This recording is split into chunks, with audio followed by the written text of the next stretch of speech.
In this video, I'm going to tell you about how tension is often compensations for another problem in our piano playing. So without further ado, let's go ahead and jump right in.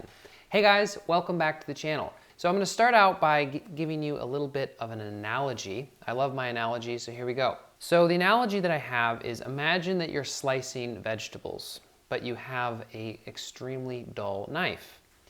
Now, you might think, well, whatever, it's fine, the vegetables will get cut, but if you've ever tried to, say, slice a tomato with a very dull knife, you'll notice that it kind of pulls and tears the skin and actually squishes the tomato, and then it's kind of, it kind of pushes the juice out and it's really soppy and wet. And if you're going to put it on a sandwich, it's going to get your sandwich it's kind of soggy. It's just not as pleasant. And the analogy here is that because you have a dull knife, what you have to do is you have to use more downward force to kind of push the knife through the vegetables, in this case a tomato, rather than just use a nice light amount of force and it just slices through really nicely. So that's the analogy. Now let's apply that to piano playing.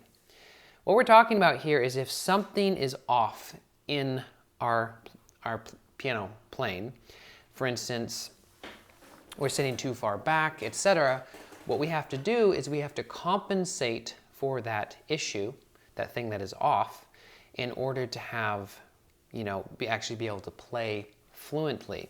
Most of the time, this compensation, whatever it happens to be, comes in the form of tension, or it causes tension in our piano playing, okay? And this is actually a really important thing to think about, is that sometimes when we think of tension, we think of just tensing up, right?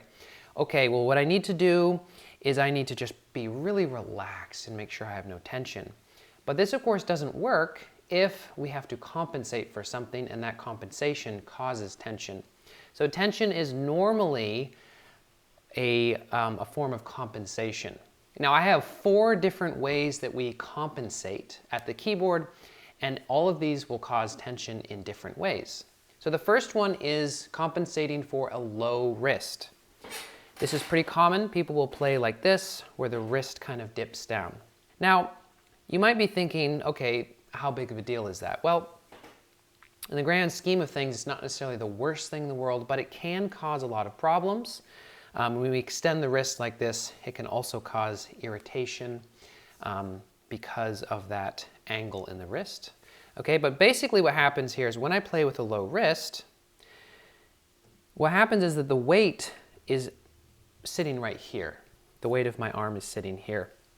And so you might notice that it kind of makes you feel like you're going to fall off the keyboard. So in order to compensate for that, what we often naturally will do is sort of squeeze with the fingers a little bit. And so I'll have more inward movement with the fingers rather than just up and down movement with the fingers, okay? Hopefully you can really get a clear picture of what we're talking about, compensations in piano technique. This, of course, causes tension. It causes the hand to grip more and pull.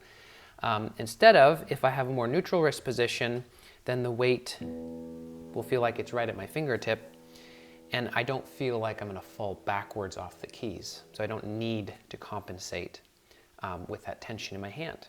The second compensation we're going to talk about is sitting too low. So let's imagine the keyboard is up here, and I have to sit like this. Now, we have a lot of different muscles all throughout our body, and a lot of them kind of contract and release totally subconsciously. And these are like stabilizing muscles, okay?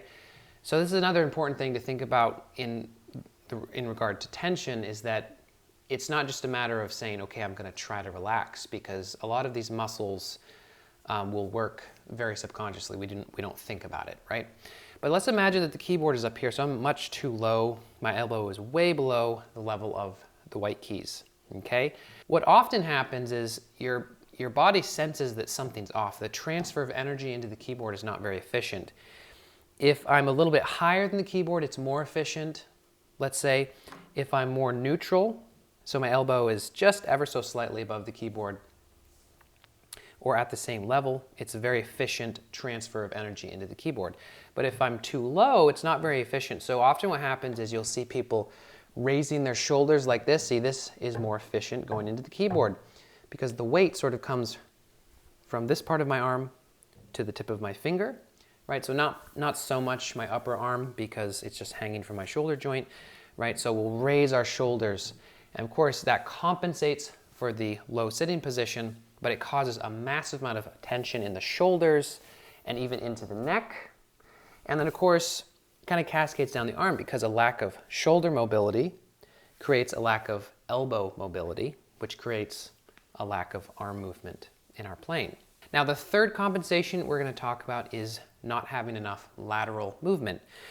So if I play, say, an arpeggio, you can see that if my arm starts here, when I come down, playing several octaves, my arm has to move over.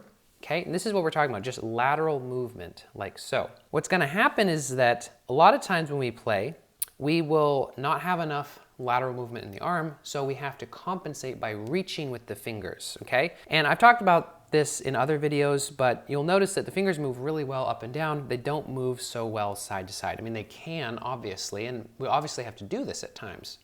But when we have very little lateral movement, the fingers have to do extra work. So not only are they going up and down, but they're also reaching side to side. And this reaching movement causes tension because there's different muscles that are required to reach the fingers apart. And then those muscles, when they're engaged, makes it more difficult for the fingers to go up and down. There's not as much room for things to move correctly. We don't have to get into too much technical details here, but the point is that, let's say I'm going to play some sort of up and down arpeggio figure like that. What happens is that instead of moving, okay, so I have that lateral movement. If I don't have any lateral movement, it requires my hand to spread out more, okay? So I'm compensating for that lack of movement, or lateral shift, if you will, with tension in the fingers, okay? Now, the fourth compensation that we're going to talk about is using too much force on the key bed. So a lot of times what happens is if we don't fully understand and know what it feels like to have just enough effort to put the key down, okay? Even if we're just talking about using the finger, so I'm not using any weight from my arm, okay? If we don't know what that feels like, it's very easy to use too much force. So I'm really pushing like crazy. Oftentimes what happens is when we first learn to play, our fingers will be very flat. This is much harder to put the key down when the finger is flat. It requires more of a squeezing motion than just a finger going up and down motion. And so we get used to that extreme pressure on the keys. When we learn to bring our hands up and play more naturally, we don't often learn to use less effort. So I don't have to push so hard. In fact, it really doesn't take much energy to keep the key down. Now, that's of course not as efficient as using the weight of my arm, which feels even better, even more effortless and easy, and I can just sit there for, hours and be fine. Not get tight and tense is the point here, okay? So if we don't really know how much effort, if we don't have that kinesthetic sense of how much effort is required to put a key down and hold it down, we'll be compensating by using too much force. Or we can think about this another way. If we don't harness the power of gravity using the weight of our arm to just hold a key down, we'll be compensating by pushing and pressing really hard at the bottom of the key bed. Another thing that sometimes people talk about, which I think can be helpful, although it's maybe not as helpful, but it can be for some people just in the way we think about this, is that if you have to use, let's say, X amount of force to put the key down, it requires less force to just keep it down. And maybe that's a helpful thing for you. Some people really connect with that thought, and so they feel like impulsive energy and then relax. Impulsive energy and then relax. Again, of course, the most efficient way is to use gravity with the weight of our arms. These 4 different compensations, these are the most common compensations that I've seen when it comes to playing piano. So I hope that was interesting and informative. If you have any questions, make sure and put those down in the comments below. Thank you guys so much for watching, and I'll see you next time.